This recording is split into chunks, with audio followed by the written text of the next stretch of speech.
Hey guys, I don't know if you ever hear me. I got this car running over here and it's kind of loud.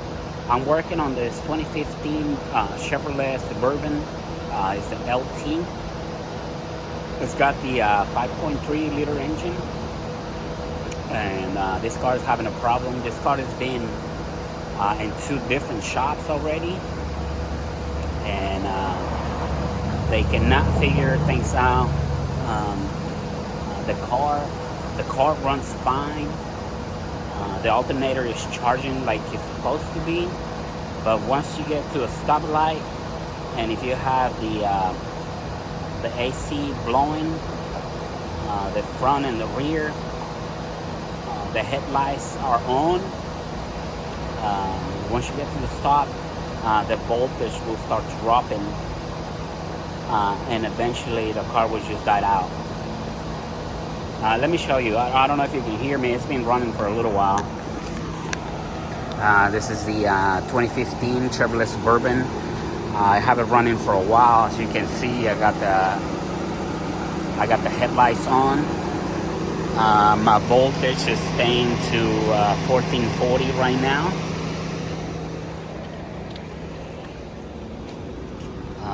And on my scanner, the ignition voltage shows 1414.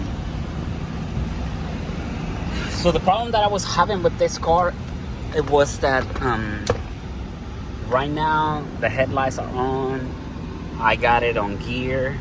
It's actually on reverse. I got the emergency parking brake on. Let me put it on neutral. Let me put it on drive. I got my foot on the brake right now. I got the AC blasting over here all the way.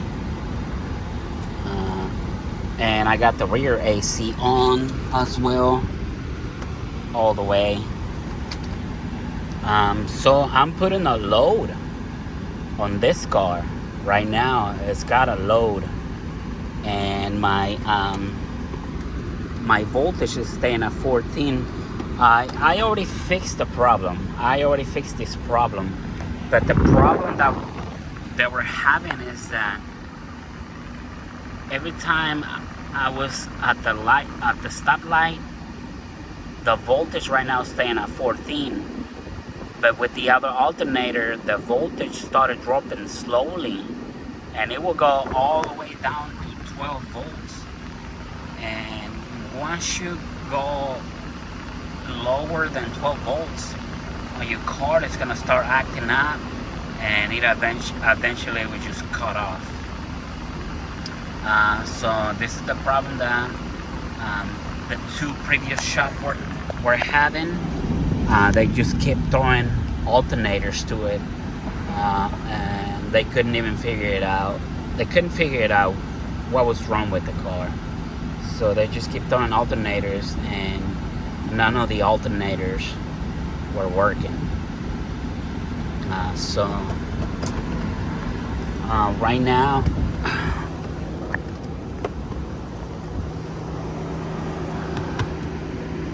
Right now, the alternator is working fine. I know it's going to be kind of loud over here. The fans are blowing pretty hard because the AC is on.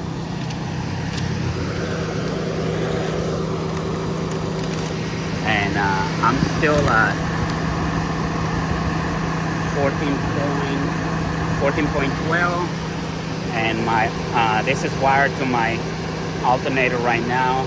My alternator is putting out 14.43, and that was my initial. It's gonna vary a little bit, plus or minus.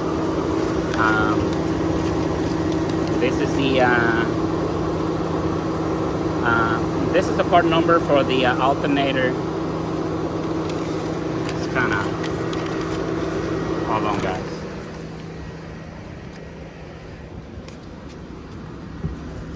So the first shop ordered a new alternator. This is a brand new alternator, the N112193A, and it's an Ultima Select, a 50 amp.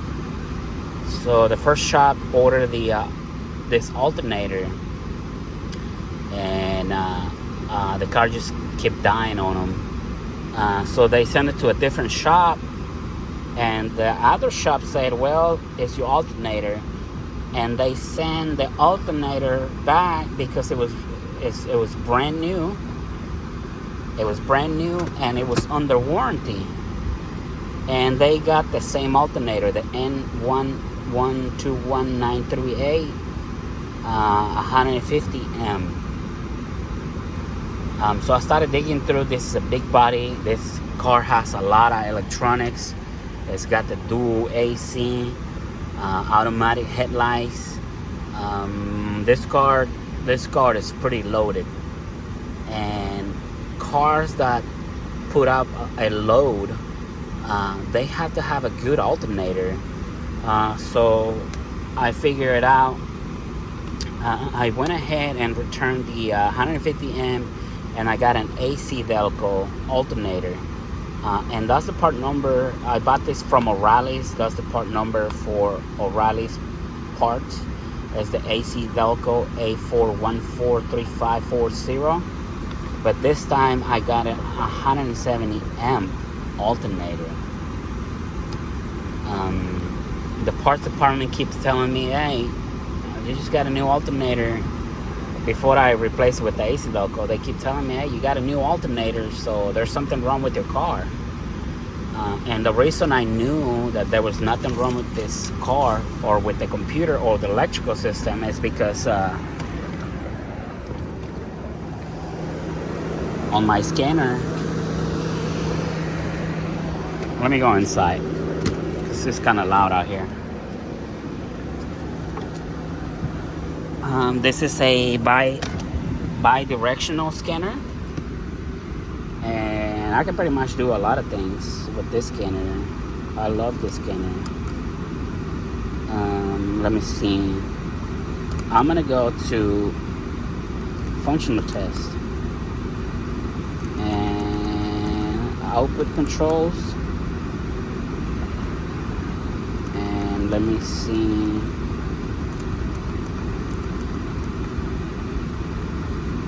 I'm gonna command the alternator to stop producing voltage. So we are at 14 right now, a little over 14. I'm gonna command the alternator to stop working, and you're gonna see a drop on the voltage. You see, the voltage is dropping. It's rapidly. So I'm gonna command on again, and the voltage should pick up. Let me turn off the AC. Let me turn off the lights. You have to give it time. Once you disengage the alternator, it's gonna drain the battery right quick. So I'm gonna give it some time for the alternator to catch up with it. So this is one way to check your alternator. I did the same procedure with the other alternator. I command the alternator to stop charging, and my voltage would just drop to the ground right away. And every time I command the alternator to start charging, it couldn't keep up. It just couldn't keep up. It was just draining. It was staying at 12 volts, 12.2. I'm gonna start the AC again. Start the AC, and I'm gonna turn on the lights again. And my alternator is still staying at 14 volts. So I can make this alternator to go back to 14 volts, but I couldn't make the other alternator to go back to 14 volts. It was just having a hard time. I would leave it on for a few minutes, and the alternator, it was not able to catch up. It just couldn't produce enough amp to supply this big body. This is a big body, and a lot of people, what they don't understand is that on these newer vehicles, you have to do OEMs. Anything that has to do with the electrical, I'm just gonna cut it off. I think I'll show you what I needed to show you. So anyway, a lot of people don't realize, and a lot of shops too don't realize, that when it comes to the electrical system, these vehicles are very sensitive to it, and you have to install the OEM alternator. You have to install the OEM throttle body. Anything that has to do with the electrical system, it has to be OEM, so the car will recognize it, so the car will charge correctly, so the throttle body will actuate correctly, and also the battery. Just go ahead and get an AC Delco battery. That way you're not having this issue and you're not killing your alternator. A lot of these new vehicles, they come with a special battery. I know a lot of people. See, look at my battery staying at 13.5 volts. So I got a pretty damn good alternator in there. It's keeping up with the demand. But yeah, so please guys, I think I paid like almost $500 for the alternator. It is expensive. It is really expensive, but you're driving a newer model vehicle, so you're just gonna have to get used to paying for newer prices. You know what I'm saying? So when it comes down to electrical system, just go ahead and spend the money. Spend the money that way, because right now these other two shops, they were just chasing a ghost.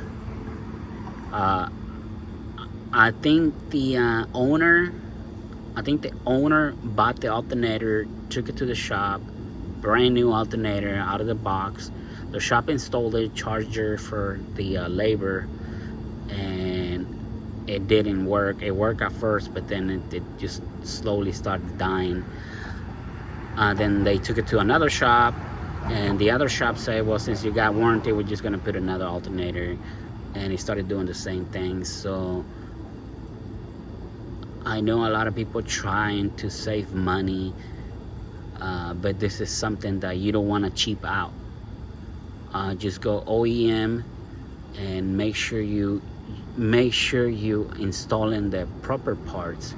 A lot of people come to me with their own parts, and a lot of times they buy them from the internet, off the internet, and that's not the right way to fix a newer car.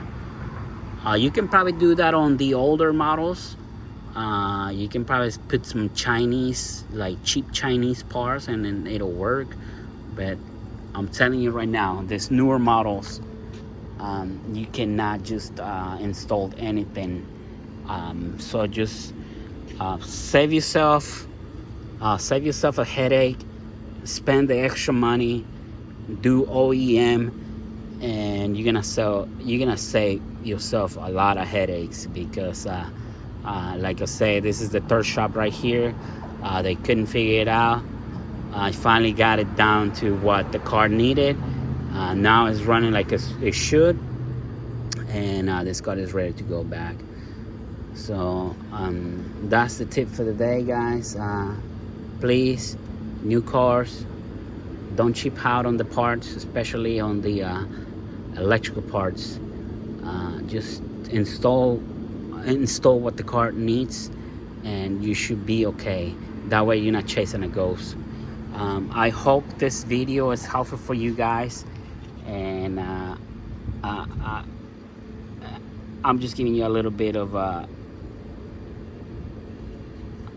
what I'm seeing, you know, a little bit of my experience, and that way That way you can, you're not chasing a ghost, you know. I have a lot of people. I have a lot of people like that. They go to a shop, they do some work, the car gets worse, and at the end of the day, they ended up sending it to me because nobody can figure it out. But this is it. My job here is done. I figure it out, and I'm pretty sure there's gonna be a happy customer. I'm gonna charge the labor for the installation, and I'm gonna charge the extra money for the alternator, and that should be it. I'm gonna send this car on its way. So please, on these new vehicles, spend the extra money. Thank you for watching, guys. If this is helpful for you, just like and subscribe and share. It will really help me. I'll see you on the next one.